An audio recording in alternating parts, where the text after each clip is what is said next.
Welcome to the Way to Go podcast. Bill McMinn with Mark Hostetler here talking about dad. So if you are a dad and you're listening, we appreciate you. And if you have a dad, which you do, appreciate him, right? Absolutely. Yeah. I mean, we have a heavenly Father, and we appreciate him, and we want to be like him to our families. And I know a lot of you listening and watching online, you're doing a great job at that, Well, and our church is full of men that really do a good job of fathering their families. I think so. I think so.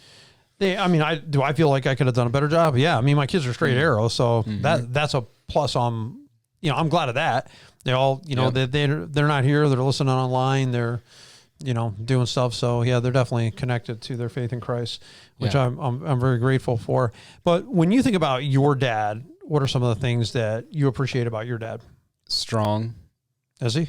It's one of the first things. It's one of the first things that come to my mind, man. As a kid, I remember just kind of looking at my dad going, my gosh, this guy could tear apart anything, man. I mean, he was so strong. We had some friends over one time, and he's sitting on the couch, and we're all kind of, flexing, and we're all having fun, and this and that. And I said, Dad, flex. And he reaches over and he pulls up his arm and he flexes and he ripped his shirt. And and all of us went, what? Like, oh my God. He had one of them muscles that like bubbled up so strong, so hard. But no, this guy he was so strong, and he's, 63, 64 now. And, but I'm telling you, strong as an ox, man. I mean, this guy, so I appreciated that about him. I also appreciated courage. My dad did something in 92, 93 that a lot of men wouldn't do. And he forsook his family, his heritage, his upbringing, because he found out the truth of the Bible, and he followed the Lord Jesus Christ in faith. And that meant that he was gonna lose everything as far as like his family connections, his friends, all that stuff. They were gonna be gone now. He was Amish, and he left the Amish and chose Jesus Christ over that religion. And it cost him a lot. Right. And I'll tell you what, I'll forever be grateful for it, because the change he made there, our whole family was blessed by it. Well, absolutely. I think that sometimes dads are called in ministry and to make changes. Like my dad went into ministry when I was a teenager. We did not start off going to church. There was a time when I was a boy, we never went to church. And Sunday morning was about my dad reading the newspaper, drinking coffee, and smoking cigarettes at the table. And some of you may remember growing up, that blue haze of cigarette smoke, kind of gray blue, floating through the air. And always, we used to get together at my grandpa's, and they would play cards, and it was so thick with smoke in that house. My grandpa's coughing. I love the smell of it. I did when I was a little boy. Like I liked the smell of it. I like to. I never got into it. Like for me personally, my dad quit probably when I was 6 or 7, 5, somewhere in there. He quit smoking, but so I didn't really grow up with that in my formative, maybe, I don't know if that's the right word, but as I was growing older, I didn't see it, so I didn't pick up on it. But I used to like it when I was a kid, and we didn't go to church, and then there was one day we did, so I appreciated that example. But as far as my dad, he was definitely tough as nails. I always described him as being a piece of cast iron. Oh, man. And his will was iron, and you didn't I back-talked him twice, and he made sure they were both memorable times. Yeah. There was no back-talking Dad. There was no.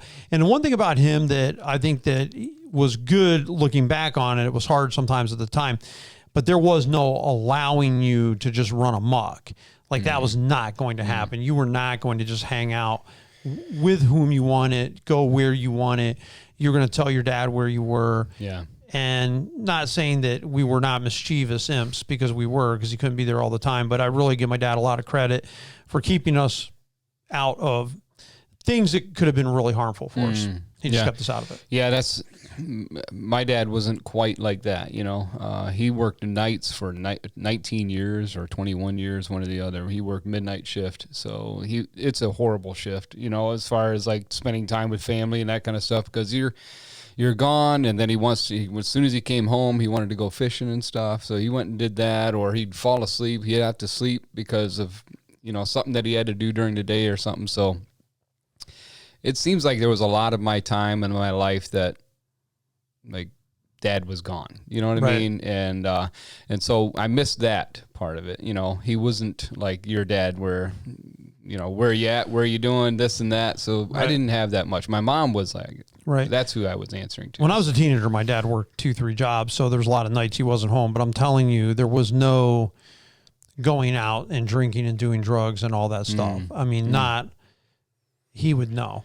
And not saying the cops weren't at our house when we were kids, when dad and mom weren't around. You know, when the cow was away, the mice would play. I'm not saying, you know, we wouldn't get ourselves in some trouble. But for the most part, I mean, truly, I always felt like if my kids were just like me, I'd have no problem with it because we just stayed away from a lot of stuff, immorality and drugs and smoking, drinking, all of it. I mean, that wasn't us. Mischievous, play stunts, you know, anger motorists. Yeah, that kind of stuff, being like little imps running around. Yeah, we were that. But being other stuff, I think my dad just getting us in church and making sure that we knew what the right thing was, I think that was a big deal. He would always teach me, you know, cross that bridge when you come to it, Bill, because I was always, you know, I'd ask a lot of what ifs. Then he'd say, Bill, you could what if yourself to death. Yeah. Stop what ifing yourself. And he would tell me all the time, Bill, cross that bridge when you get to it. You're not there. You may never be there. Like you're trying to cross a bridge. You're not even there yet. Yep. Why are you worried about it? That's such because good your what if may not actually happen. So I think that was a really good piece of advice. My dad could sit down with us when we were teenagers and say, listen to me. This is how I live my life. I've been faithful to your mom. I blah, blah, blah, blah. You know, he listed things out. And guess what? This is what I expect from you. I expect you to be moral. I expect you to be, and he would sit down and he would, you know, say this stuff. That's excellent. My dad, I remember one of the best pieces of advice he gave me, and it was in a work environment. I used to work with my dad at a sawmill, and but he told me, and I'll never forget it, he said, Mark, stop. He says, you have to start making your moves count, period. You are making unnecessary movements and unnecessary motion. Whatever you do has to count. Right. And I've taken that as kind of a life lesson. You know, like that's a great one. You just have to make your moves count. You know, I was over here busying myself with things that didn't matter, and boards are piling up like crazy all around me. Right. You know, literally up to my knees. You know, boards, and I'm getting frustrated, yelling, screaming, and stuff. And he just come back, told me to stopped everything, and that. I mean, it's a great piece of advice. You know? Make your moves count. Right. Working at a sawmill. Yes. How old were you? At that time, I was 17. Right. Yeah, I was 17. So you probably started working early in life, and. Oh yeah, my first job was 12 years old. I was tree nursery, you know, and then from there I went to painting, roofing. Before 16, and then 15 years old, I was mason helper. 16 years old, and then I quit school. I dropped out, unfortunately, and so I went from there. I went to the sawmill. I worked there for almost a year and a half or so, and I went into concrete for 10 years. So that's amazing. Yeah, it was.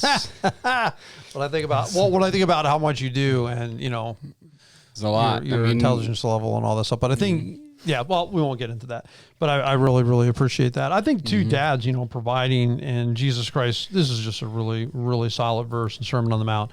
Asking will be given you, seeking you will find, knocking the door will be open to you. For everyone who asks receives, he who seeks finds, and to him who knocks the door will be open.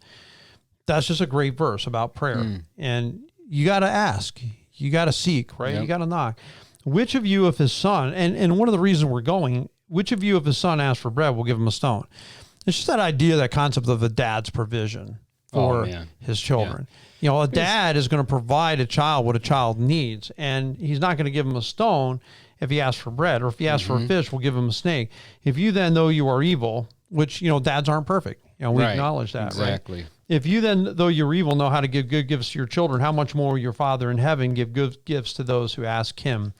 So in everything, and then you have the golden rule after that in the next verse. But I love that guys provide. And when I think about a lot of your life as a dad is going into provision. You're going to get up, you're going to go to work, you're going to earn money, you're going to pay bills, you're going to keep food on the table, roof over their heads.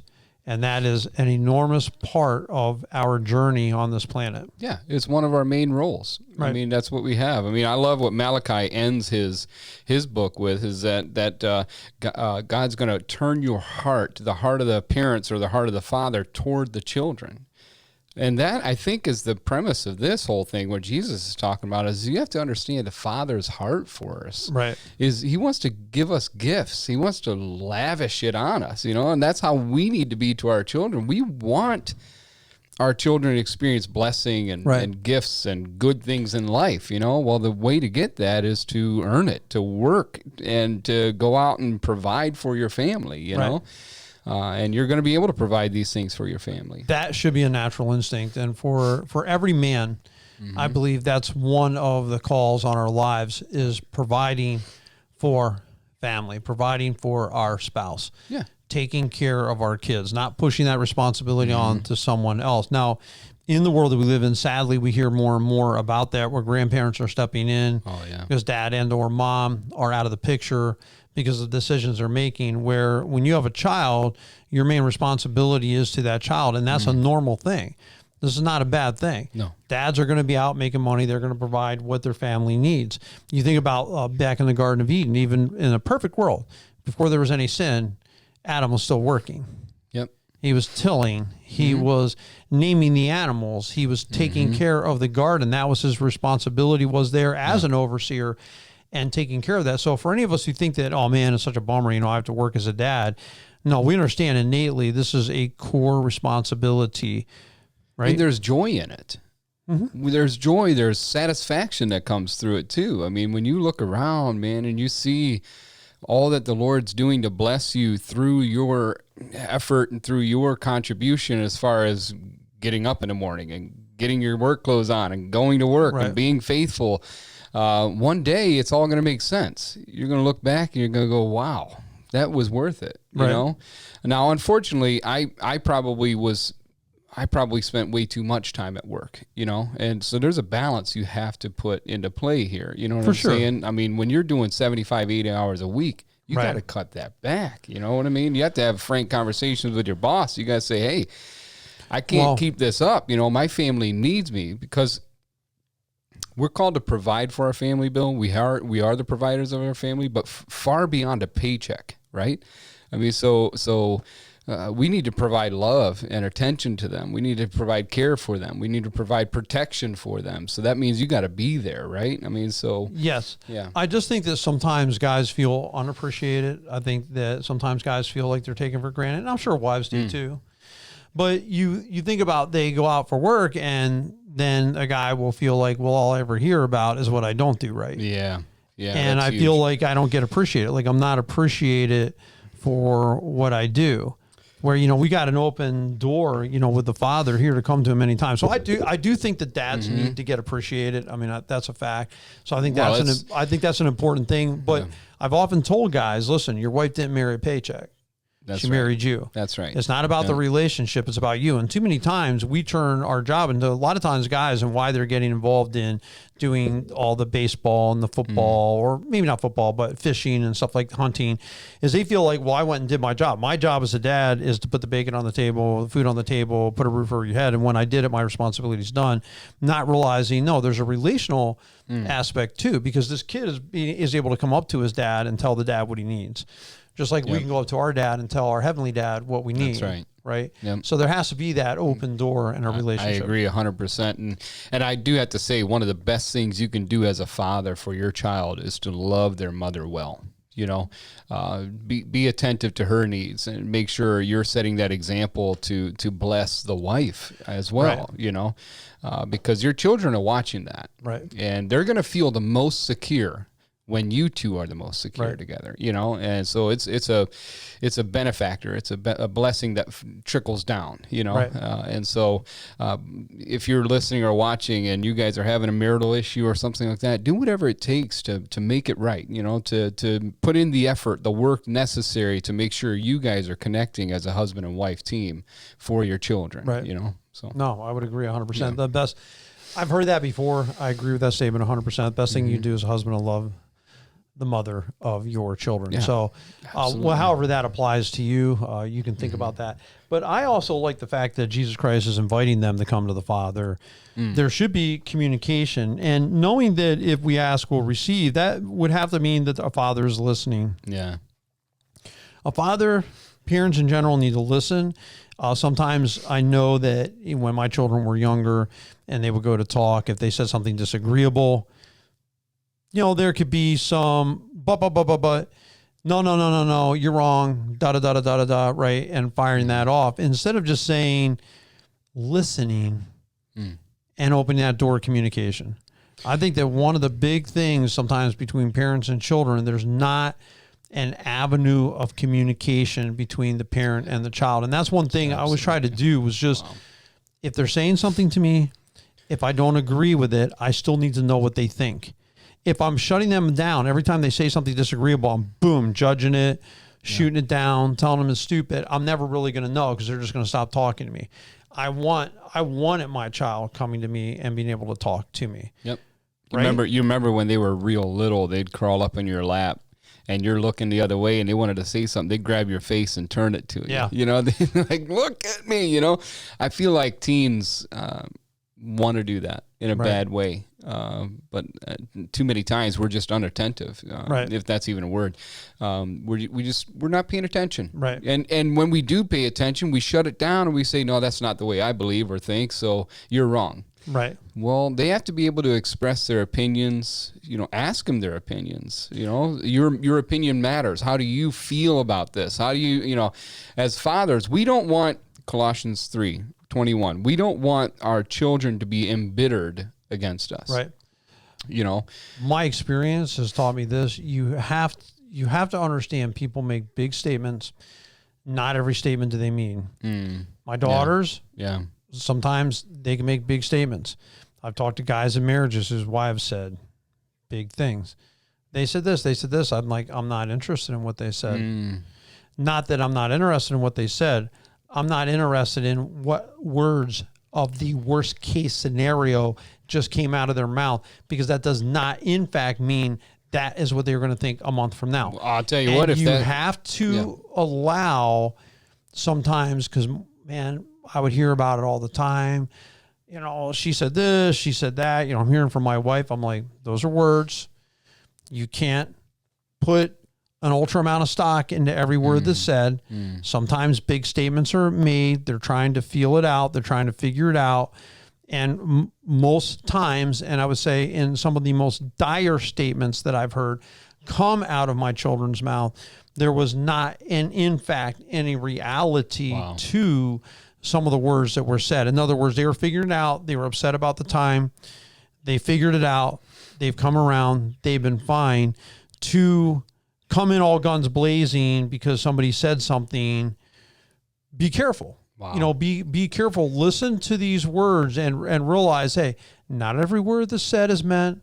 Sometimes, people are just trying to figure out. I can't take at face value alone every word that is coming out of their mouths. I love what you're saying right now, because what you're doing is you're reminding us as fathers right now to check our barometric pressure. How's that sound? Yeah. Like you are the thermostat. You have to come into these situations with a level, even keel. You're not going to be totally emotional. You're going to have the facts of the situation. You're going to bring calm. You're going to create an atmosphere where your family is going to be able to express things without fearing that you're going to blow through the ceiling emotionally. You know what I'm saying? Be slow to speak, slow to anger, quick to listen. Right. Those are the things we have to do. I love that guidance you're giving right now, because I'm telling you, too many men just flip out like this. I'm one of them. I was one of them, man. I was 0 to 100 like that. We're always playing the long game. I told one young couple just recently,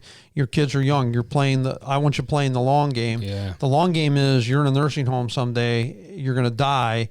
Ultimately, I don't want your kids having regrets about how they were raised and a million questions about what kind of parents you were. Yep. That's the way I've lived my life. I never wanted to leave my kids wondering if I love them. I never wanted to leave them wondering if I really cared. Yep. You know what I'm saying? That's I never wanted them to have those thoughts. Now, I'm not saying that I've done it perfectly. Only time can tell that. We'll see what the response is when I'm gone. You know what I mean? Then I'll know if I hit the target that I was aiming at or not. But that's always been my thinking. It's a great target to shoot for. Right. And I'll leave you guys, I'll leave you with this. I know that in calm, and not saying that things haven't broken my heart, it's just I was able to deal with it, process it. When opportunities came up to speak with a level head about it, there you go. I addressed it. Those situations were afterwards resolved. But I couldn't go on every word and it took an extreme amount of patience at times to realize you're playing the long game. You're not, just because somebody said something awful or terrible sounding does not mean a battle is lost at this moment. That's what they said.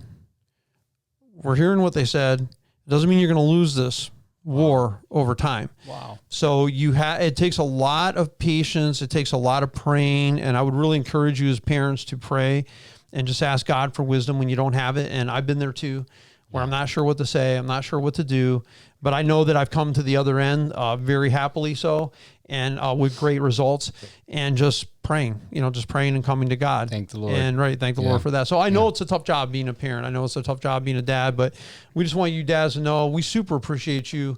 We appreciate your hard work. We appreciate the way you bring your kids to church. We appreciate the heart that we see from you for the Lord and all the things that you do for your family and how protective you are at times. We appreciate every bit of that. So you guys have a blessed Father's Day. Have an awesome week.